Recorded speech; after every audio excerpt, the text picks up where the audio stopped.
Chevrolet century began with two persistent men who wouldn't quit. 1910 had not been kind to either William C. Billy Durant nor Louis Chevrolet. Durant had been ousted from General Motors, the company he'd created, and Chevrolet had been severely injured in an auto racing accident.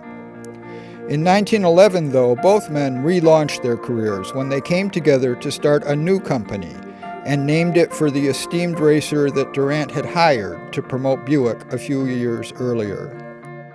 Their partnership lasted only a few years.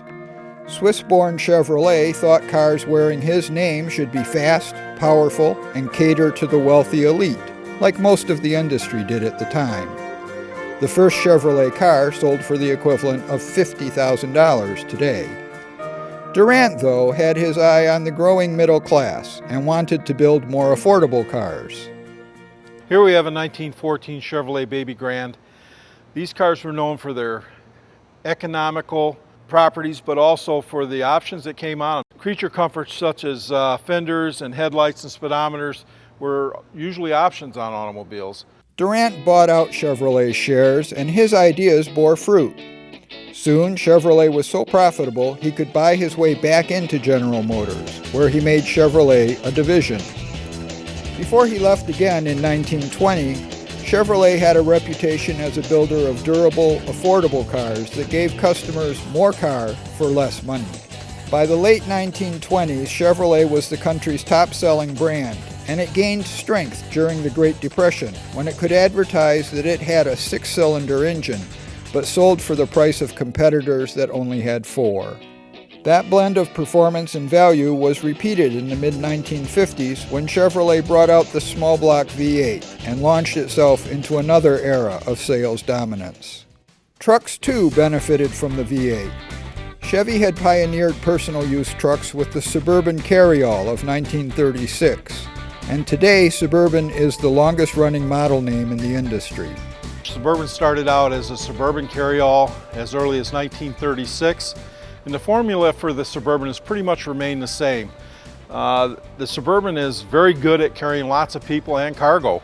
This 1990 has the Silverado trim package on it, and it's just a marvelous, comfortable car to drive.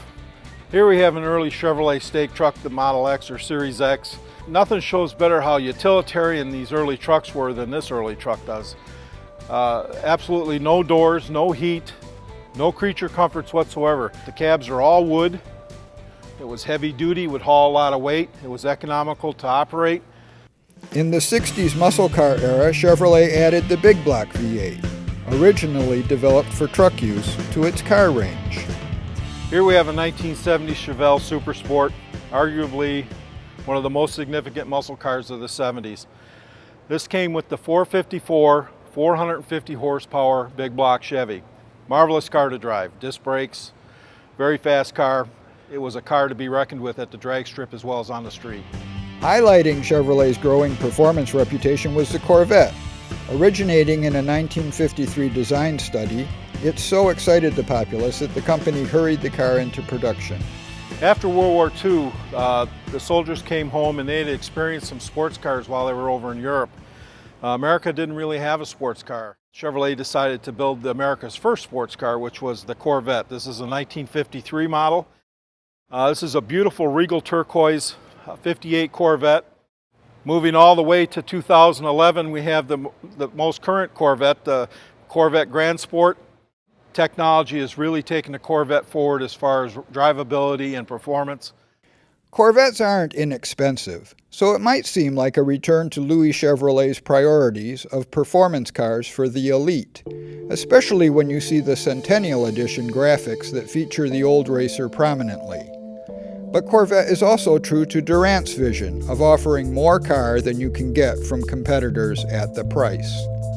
The same value proposition applies across today's Chevrolet range, and that's evident in record-setting sales in 2011. Sonic, Cruze, and Malibu appeal to consumers mindful of both purchase price and operating costs, and the new Camaro is outselling competitors in its segment. All are being improved for 2012. As it enters its second century, Chevrolet looks forward with new offerings. A ZL1 version of Camaro ups the performance ante, while the company has revealed its 2013 Malibu. And then there's advanced technology. In the modern era, GM Research has done a lot of advanced technology, and sometimes when they did show cars, they put the Chevrolet brand on them. Like this Triax, which was an early hybrid from the year 2000. It has four-wheel drive, it has electric motors in the wheels, it has a three-cylinder engine to power and generate electricity, which might remind you of the 2011 Vogue, which has both battery power and a gasoline range extension function.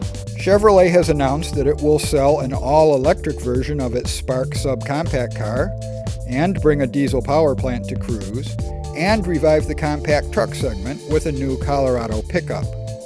Chevrolet is gaining momentum for the future by relying on a formula that has served it well for a century, delivering more than you expected.